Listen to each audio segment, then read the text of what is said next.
In the beginning was the Word, and the Word was with God, and the Word was God.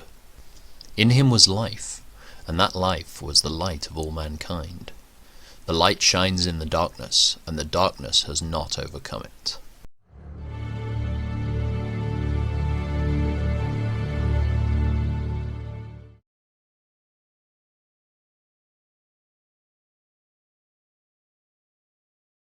There once was a man named Job who lived in the land of Uz. He was blameless, a man of complete integrity. He feared God and stayed away from evil.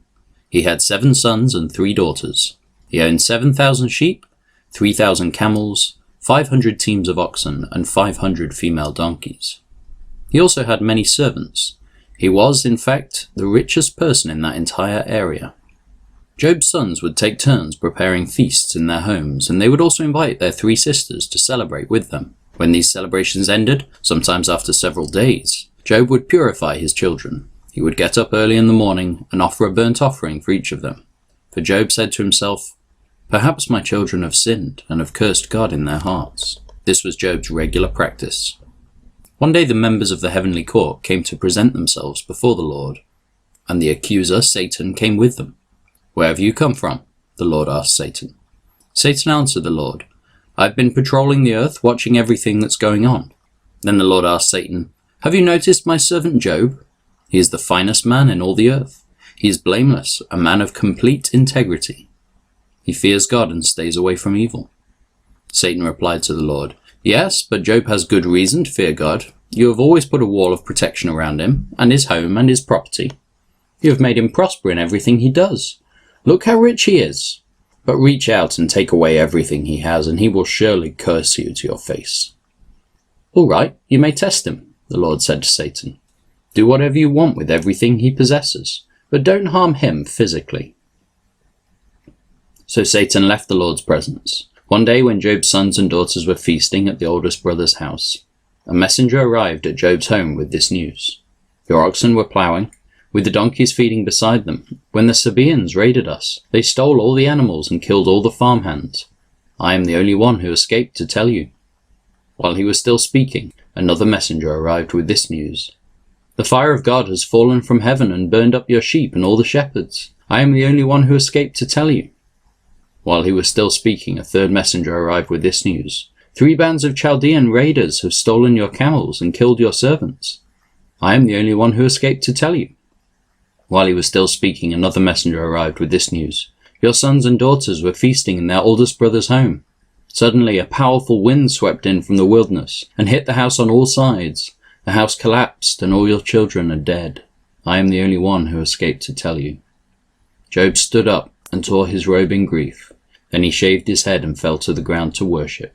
He said, "I came naked from my mother's womb, and I will be naked when I leave. The Lord gave me what I had, and the Lord has taken it away. Praise the name of the Lord." In all of this, Job did not sin by blaming God. One day the members of the heavenly court came again to present themselves before the Lord, and the accuser, Satan, came with them. "Where have you come from?" the Lord asked Satan. Satan answered the Lord, "I have been patrolling the earth, watching everything that's going on." Then the Lord asked Satan, "Have you noticed my servant Job? He is the finest man in all the earth. He is blameless, a man of complete integrity. He fears God and stays away from evil, and he has maintained his integrity, even though you urged me to harm him without cause." Satan replied to the Lord, "Skin for skin. A man will give up everything he has to save his life, but reach out and take away his health, and he will surely curse you to your face." "All right, do with him as you please," the Lord said to Satan, "but spare his life." So Satan left the Lord's presence, and he struck Job with terrible boils from head to foot. Job scraped his skin with a piece of broken pottery as he sat among the ashes. His wife said to him, "Are you still trying to maintain your integrity? Curse God and die." But Job replied, "You talk like a foolish woman. Should we accept only good things from the hand of God and never anything bad?" So in all this, Job said nothing wrong. When 3 of Job's friends heard of the tragedy he had suffered, they got together and travelled from their homes to comfort and console him. Their names were Eliphaz the Temanite, Bildad the Shuhite, and Zophar the Naamathite. When they saw Job from a distance, they scarcely recognized him. Wailing loudly, they tore their robes and threw dust into the air over their heads to show their grief. Then they sat on the ground with him for 7 days and nights. No one said a word to Job, for they saw that his suffering was too great for words. At last Job spoke, and he cursed the day of his birth. He said, "Let the day of my birth be erased, and the night I was conceived. Let that day be turned to darkness, let it be lost even to God on high, and let no light shine on it. Let the darkness and utter gloom claim that day for its own. Let a black cloud overshadow it, and let the darkness terrify it. Let that night be blotted off the calendar, never again to be counted among the days of the year, never again to appear among the months. Let that night be childless, let it have no joy. Let those who are experts at cursing, whose cursing could rouse Leviathan, curse that day. Let its morning stars remain dark, let it hope for light, but in vain. May it never see the morning light. Curse that day for failing to shut my mother's womb, for letting me be born to see all this trouble. Why wasn't I born dead? Why didn't I die as I came from the womb? Why was I laid on my mother's lap? Why did she nurse me at her breasts? Had I died at birth, I would now be at peace. I would be asleep and at rest. I would rest with the world's kings and prime ministers, whose great buildings now lie in ruins. I would rest with princes rich in gold, whose palaces were filled with silver. Why wasn't I buried like a stillborn child, like a baby who never lives to see the light? For in death the wicked cause no trouble, and the weary are at rest. Even captives are at ease in death, with no guards to curse them. Rich and poor are both there, and the slave is free from his master. Oh, why give light to those in misery, and life to those who are bitter? They long for death, and it won't come. They search for death more eagerly than for hidden treasure. They're filled with joy when they finally die, and rejoice when they find the grave.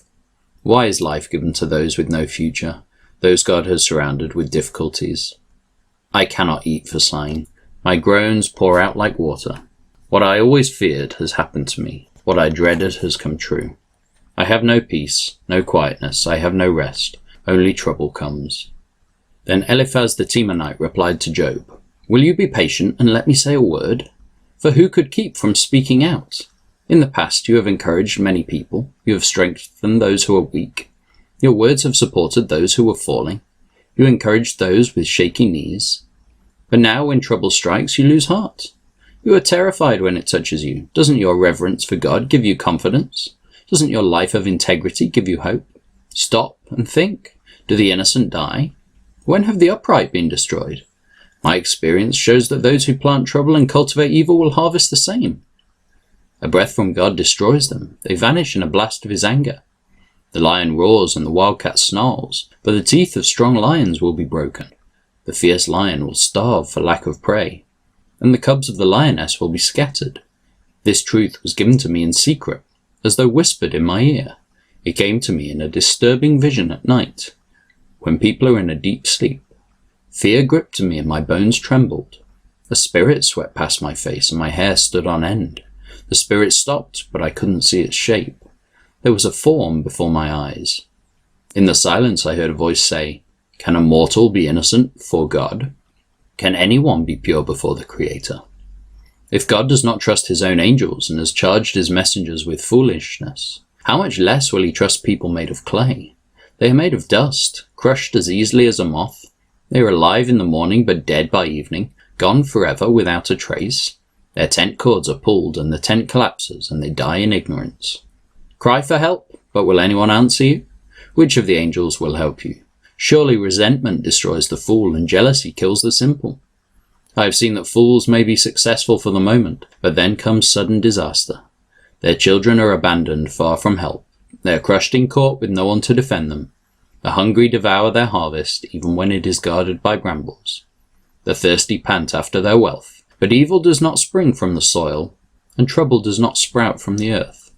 People are born for trouble, as readily as sparks fly up from a fire. If I were you, I would go to God and present my case to him. He does great things too marvelous to understand. He performs countless miracles. He gives rain for the earth and water for the fields. He gives prosperity to the poor and protects those who suffer. He frustrates the plans of schemers so the work of their hands will not succeed. He traps the wise in their own cleverness so their cunning schemes are thwarted. They find it is dark in the daytime, and they grope at noon as if it were night. He rescues the poor from the cutting words of the strong and rescues them from the clutches of the powerful. And so at last the poor have hope, and the snapping jaws of the wicked are shut. But consider the joy of those corrected by God. Do not despise the discipline of the Almighty when you sin. For though he wounds, he also bandages. He strikes, but his hand also heals. From 6 disasters he will rescue you. Even in the 7th he will keep you from evil. He will save you from death in time of famine, from the power of the sword in time of war. You will be safe from slander. You will have no fear when destruction comes. You will laugh at destruction and famine. Wild animals will not terrify you. You will be at peace with the stones of the field, and its wild animals will be at peace with you. You will know that your home is safe. When you survey your possessions, nothing will be missing. You will have many children. Your descendants will be as plentiful as grass. You will go to the grave at a ripe old age, like a sheaf of grain harvested at the proper time. We have studied life and found all this to be true. Listen to my counsel and apply it to yourself.